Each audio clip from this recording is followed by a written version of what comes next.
Estamos aqui com a Luísa, essa peruinha linda, linda, linda de viver, é a filha da Letícia e do Guilherme, a primeira netinha da Eliana e do Donizete e irmãzinha da Maria Antônia. Eu quero perguntar para você, Luísa, o que você está sentindo com essa inauguração dessa casa linda? Olha, eu estou sentindo muito bem. O Batata está de parabéns, esse real está de parabéns. E um abraço pra vovó, pro vovô, pro papai, pra mamãe, manda aí. Eu tô mandando um beijo pro papai e pra mamãe, que esse real tá de parabéns. Batata está de parabéns. Ela é muito linda. De parabéns pra você.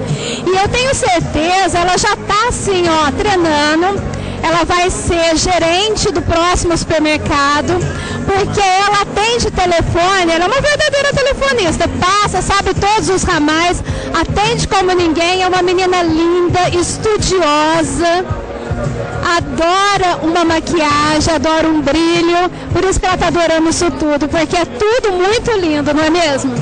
Na verdade, por isso eu queria agradecer a todos vocês por estar aqui esse presente a todos. Beijo. Beijo.